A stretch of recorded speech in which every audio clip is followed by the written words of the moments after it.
Hello guys, Ram Ram ji. आज का मेरा मिनी ब्लॉग शुरू होता है पीएसआई की प्रिपरेशन के तहत। इसके लिए हम 5 महीने का टारगेट बना के चल रहे हैं, जिसमें से हमारा 1 अगस्त से शुरू करेंगे और हम दिसंबर तक अपना सिलेबस कंप्लीट करने का पूरा प्रयास करेंगे। बस प्रिपरेशन आपको मेरे साथ करनी है, जिसमें हमारा टारगेट रहेगा 5 मंथ का, जिसमें से 5 मंथ में अगस्त, सितंबर, अक्टूबर, नवंबर, दिसंबर, यहाँ तक का टारगेट रहेगा। यहाँ पे हम करेंगे सिलेबस कंप्लीट।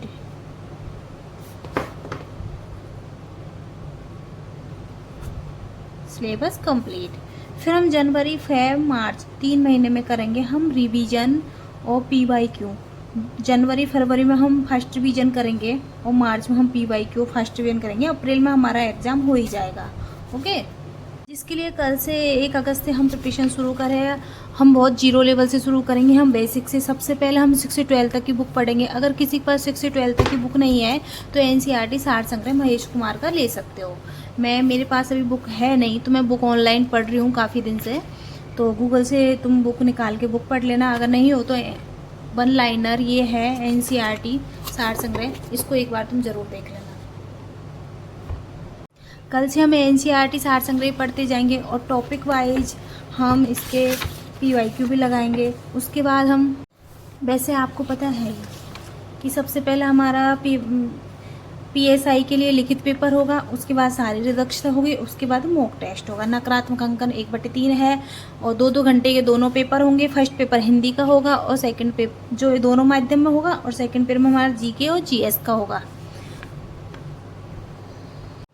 प्रथम पेपर में हिंदी होगी जो 200 अंक की होगी। इसमें लगभग 70 क्वेश्चन हमारे व्याकरण के आएंगे और 30 क्वेश्चन अदर आएंगे व्याकरण से बाहर, जैसे कि हिंदी के बारे में जो पारिभाषिक शब्द है, बाकी चीज़ें हैं, वो 30 नंबर की आएगी। लगभग 70 नंबर का बजट हमारा हिंदी व्याकरण से पूरा हो जाएगा। हिंदी व्याकरण के लिए हम पढ़ेंगे नवीन हिंदी व्याकरण। सबसे पहले नवीन हिंदी व्याकरण बुक जो हमारे राजस्थान की स्कूलों में चलती है, वो आपको मार्केट से मिल जाएगी, और ना हो तो आप इसको ऑनलाइन भी पढ़ सकते हो।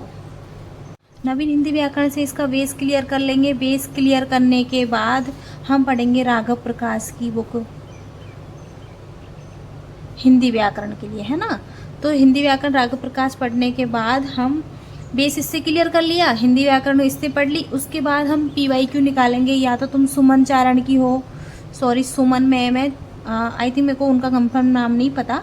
सुमन नाम से मैया सर भी है और मार्केट में और भी है, पर मेरे पास बाकी लोगों की है नहीं, इसलिए मैं तो सिर्फ MCQ PYQ के लिए मैं तो दिशा वाली बुक है, दिशा बुक PYQ, इससे कंप्लीट करूँगी। आपके पास जो भी मैटर हो वो आप पढ़ सकते हो। ज़रूरी नहीं है तुम बहुत सारी बुक इकट्ठी करो, एक बुक को 50 बार पढ़ लो, ना कि 50 बुक को एक बार पढ़ो। हिंदी हमारी यहाँ से क्लियर हो ही जाएगी। हिंदी के हम नोट्स बनाते चलेंगे।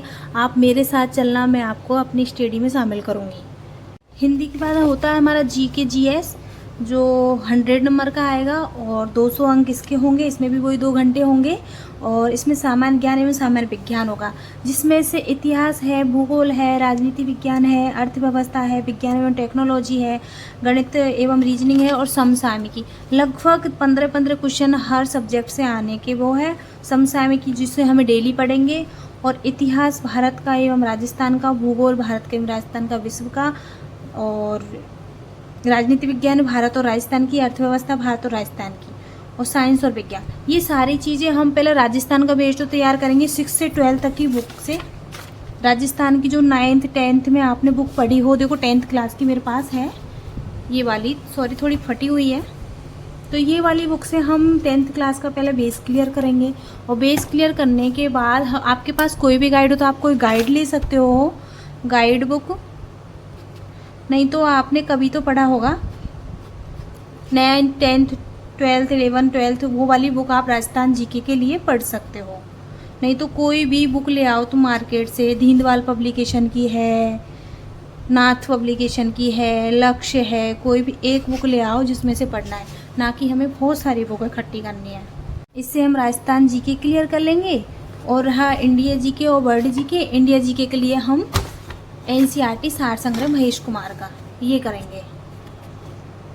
ये वाली बुक आप ले आना, अगर ना हो तो मार्केट से मंगवा लेना, नहीं तुम इनसे एनसीईआरटी के बेस पे यूट्यूब से क्लियर कर सकते हो, बहुत जल्दी जल्दी रिवीजन भी कर सकते हो इसका।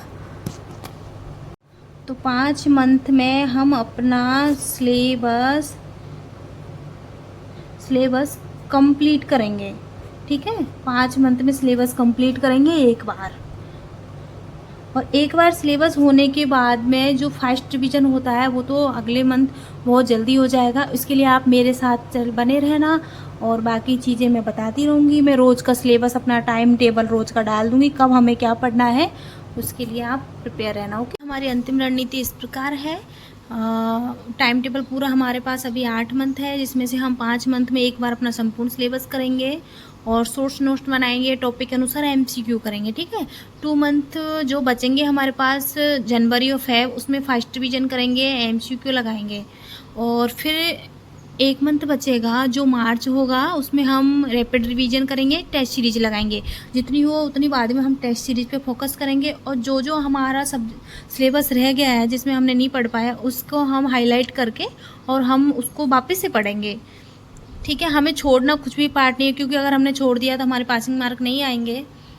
सिलेबस ज़रूर सब अपने पास रखना, सिलेबस के अकॉर्डिंग ही हम पढ़ाई करेंगे, और आउट ऑफ सिलेबस कुछ भी नहीं आता है।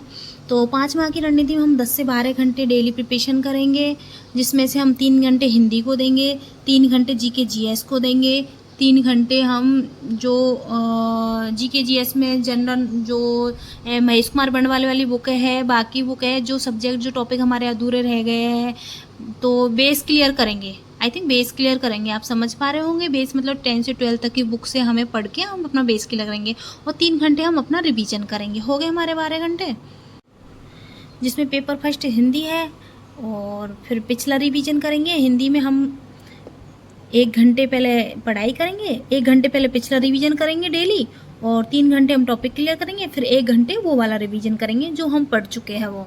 उसके लिए अगस्त माह में सबसे पहले हम संधि विच्छेद करेंगे, समास करेंगे, प्रत्यय करेंगे, उपसर्ग करेंगे। ये कुल टोटल आते हैं 18 नंबर के, और ये तो हम एक दिन का एक पढ़ेंगे। और डेली पढ़ना है हमें पर्यायवाची, विलोम, शब्दयुग, ये ऐसी चीज़ें जो हमें डेली पढ़ने के लिए काम आएगी, क्योंकि डेली पढ़ने से ही हमें जितना हम इनका रिवीजन करेंगे इतने हमारे माइंड में स्थायी होते जाएंगे।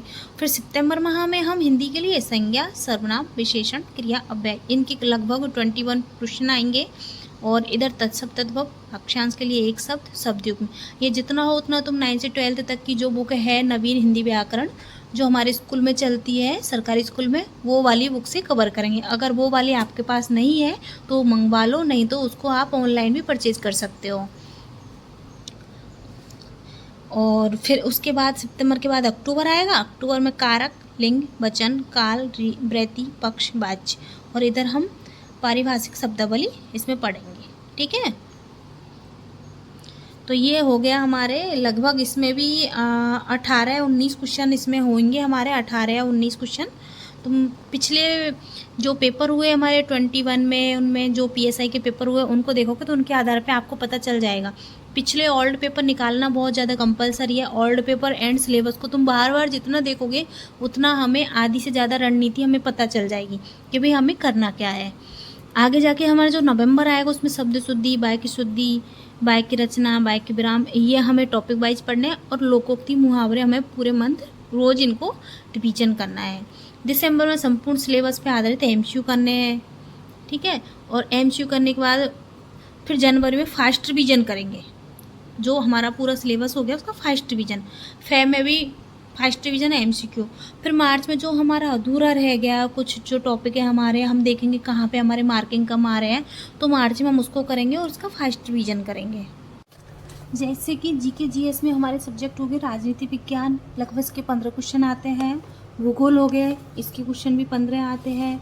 वर्ल्ड, राजस्थान और इंडिया का, और इतिहास एवं कला संस्कृति जो राजस्थान का और भारत का इतिहास आएगा, जिसमें हमें सबसे ज़्यादा आधुनिक भारत पे फोकस करेंगे, क्योंकि प्राचीन भारत ये बहुत बड़ा है और इसमें से क्वेश्चन आएंगे मात्र 3 या 4 क्वेश्चन आएंगे। ओल्ड पेपर उठा के देखोगे तो आप उसमें हमेशा 3 या 4 क्वेश्चन का वेटेज दिया हुआ है, पर हम पढ़ेंगे इसमें आधुनिक भारत, इसको ज़्यादा फोकस करेंगे। फिर इकोनॉमिक्स और साइंस और टेक्नोलॉजी है, इसको पढ़ेंगे। फिर मैथ, रीजनिंग और करंट अफेयर, इसके आएंगे 25 क्वेश्चन। मैथ रीजनिंग के आएंगे 15 और लगभग 10 क्वेश्चन आएंगे अपने करंट के, ठीक है। तो ये भी हमारा दिसंबर तक हम सिलेबस पूरा करेंगे। सबसे पहले राजस्थान जीके हम पढ़ेंगे, वो मैप के अकॉर्डिंग पढ़ेंगे, बेस क्लियर करेंगे 9 से 12 तक की बुक का। और सिखवाल जो मानचित्र वाली आ रही है, हो सके तो आप मानचित्र वाली बुक लेके आओ, मानचित्र लेके आओ। उससे हम राजस्थान का ज्योग्राफी है, हिस्ट्री एवं आर्ट और कल्चर है, वो हम उसके अकॉर्डिंग करेंगे, ठीक है। और इंडियन हिस्ट्री है वो हम NCERT सार संग्रह महेश कुमार बर्णवाल की उससे करेंगे। अगर तुम्हारे पास 9, 10, 11, 12 वाली बुक हो हिस्ट्री पॉलिटिकल इको की तो वो बहुत अच्छी बात है। और जैसे बहुत सारे टॉपिक्स हैं जो हम 9, 12 की बुक से करेंगे, अगर आपके पास अवेलेबल हो तो ठीक है, नहीं तो एक बार तुम गूगल निकाल के वो लेसन देख के लेसन पढ़ सकते हो। मैं तो ऐसे ही करती हूँ, लेसन देख के लेसन पढ़ लिया और फिर उसके हमने शॉर्ट नोट बना लिए। फिर मैथ और रीजनिंग है US अग्रवाल, या फिर आप किसी कोचिंग भी ले सकते हो। मेरी मैथ बहुत डाउन है तो मैथ के लिए मैं यूट्यूब चैनल से टॉपिक के अकॉर्डिंग देखूंगी। एक बार यूट्यूब चैनल से देख लिया, बाकी का किसी और से रिवीजन कर लिया। और रीजनिंग का भी सेम यही करूँगी। और करंट अफेयर हमें डेली लेनी है, करंट अफेयर हमें डेली लेनी है, 10 क्वेश्चन लेने हैं, क्योंकि करंट अफेयर ऐसा सब्जेक्ट है इसे हम जैसे कुछ काम करते करते, खाना बनाते हुए या फिर कुछ और भी करते हुए, हम जो भी हमारे पास जो फ्री टाइम है, अभी हम लेटने का मन है तो लेटते लेटे भी तुम कर सकते हो। और इकोनॉमिक्स और साइंस टेक्नोलॉजी, इसको भी एक बार सार संग्रह से देखेंगे, फिर इसको टॉपिक के अकॉर्डिंग देखेंगे। अगर आपको लगे तो आप इसका कोई एक गाइड लेके आइए प्रिपेयर तरीके से, जो ओनली फॉर SI के लिए हो। नहीं तो आपके पास जो भी बुक हो, बुक ज़्यादा इकट्ठी मत करो, उससे हम इसका सिलेबस तैयार पूरा एक बार 5 महीने में कर लेंगे। और तुम लिखते ज़रूर जाना, जैसे हम रात को एक दिन पहले बना लेंगे भाई कल हमें मॉर्निंग में क्या पढ़ना है, कल का शेड्यूल एक दिन पहले हम बनाएंगे। ओके, तो कैसा लगा आपको मेरी रणनीति, और इसके लिए आप मुझे फॉलो करो और डेली मेरे साथ स्टडी करो। हो सकता है आपके साथ साथ मेरी भी स्टडी हो जाए, मेरे साथ साथ आपकी हो जाए, और हम इतनी मेहनत करेंगे कि जब तक कि लक्ष्य प्राप्त हो ना हो, लेकिन मेहनत हम जी तोड़ करेंगे। जब हम मेहनत जी तोड़ करेंगे तो अपने आप लक्ष्य मिल ही जाएगा। मानो कि तुम्हें सामाजिक, मानसिक, बहुत सारी तरीके की आप बाधाएं आएंगी, इकोनॉमिक तरीके की, आर्थिक स्थिति भी आपकी नाजुक होगी, कभी आप मेंटली हेल्थली नाजुक भी हो जाएंगे, जैसे फीवर आ गया या फिर कुछ लड़ाई झगड़े, कुछ घर में कुछ भी बातें हो ही जाती है, मेंटली परेशान हो गए। तो सारी चीज़ों को, जो ऑफिस में कोई दिक्कत आ गई, जैसे कोई तुम जॉब करने वाले हो, तो सारी चीज़ों को छोड़ के ओनली हम 5 से 8 महीने अपने लिए दे लेते हैं। जय भारत, जय हिंद, राधे राधे।